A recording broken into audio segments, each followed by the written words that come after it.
I run the local office for that, which is a North Liberty, Iowa-based solar power installation company. Okay. And we do everything from single-family homes up to manufacturing facilities, small businesses, large commercial, government, nonprofit, churches, 501c3 organizations. If it exists, our goal is to drop its energy bill to zero. Okay. It's one of those, your utility bills are one of those things that you think is never going to go away. Yeah. There's no limit. If you pay off your house in 30 years, your electric bill's still going to come the next month. Right. And you pay off your gas in, 15 years or whatever, you're still going to have to pay for gas to put in it. Absolutely. And so the nice thing about what we do is we're at a point in time when solar has finally become affordable for everybody.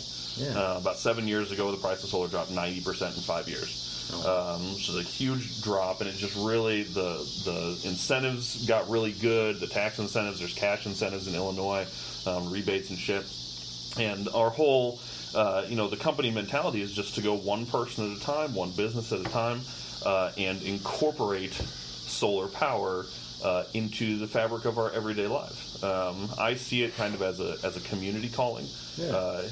I've been to Philadelphia and Japan and all sorts of exotic places and played in the NFL for 5 years, and I came back here to the Quad Cities to make a difference in my community. Absolutely. And so my whole deal is, look, if your business, is paying whatever $500 a month in electricity, let me get that out of there for you. Absolutely. Let's put that $500 a month back into your business. So that you can grow your business, so that you can pay your employees, so that, you can continue to, use that money to influence our community in a positive way. Absolutely. Warren Buffett sits in Omaha and does his thing with Mid-American, and he's all well and good and fine and whatnot, but I would much rather have you keeping your own money than giving it to Warren Buffett month after month after month until the day that you die. For sure.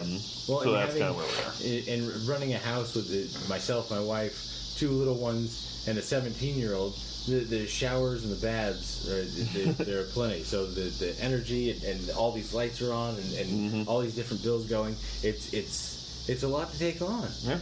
Even for 2 married folks that are working and getting or living life paycheck to paycheck, it's hard to keep that afloat. So knowing that Moxie is kind of it's an option to a better way of life. Like I'm thoroughly impressed with what you're doing with Moxie. Appreciate it. Man. But again, thank you for sitting down with us, man. I know I've said goodbye like 7 times now, but I'm leaving. God. Right, we'll weed some of this out. Yeah. We've only been doing this for like an hour and 45 minutes now. Yeah, no big deal. He told me to have 2 hours blocked out. So I was like, yeah, there we go.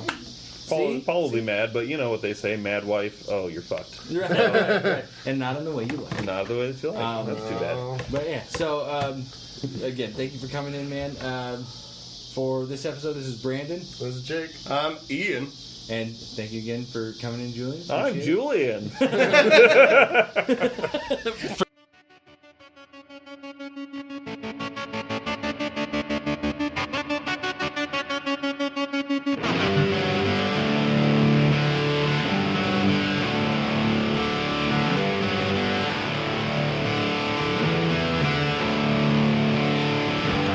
Thanks for tuning into this latest episode of the Breakfast Lads Tribunal.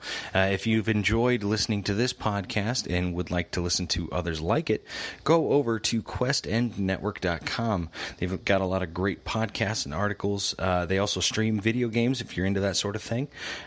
They have such podcasts as the Shadow Vein podcast, which is a radio drama podcast. So, I mean, if you like stories of horror, science fiction, suspense, that sort of thing, go check them out. They also have multiple professional wrestling podcasts, such as The Rundown, the Raw Attitude podcast, the New Blood Rising podcast. I mean, you can't go wrong with professional wrestling. Am I right, folks? They also have And Sometimes There's Scotch, which is a fantastic horror review by our buddy Sam. So go check her out. Then they also have the Slasher Sanitarium, They also have the Tuning Japanese podcast, where they actually go through full seasons of some of your favorite anime shows and review them. So go check them out. They have the Reanimator podcast, where anime is thrown in the middle of Reanimator. Love it. They also have the Pwn Stars, I believe I'm saying that right, and Nerd Control. Some great nerd podcasts. And then they also threw in their Perilous Pretenders, which is an actual play role-playing podcast. So gotta love it. You love D&D, you love tabletop games, go check them out. Go check them out and thank me later.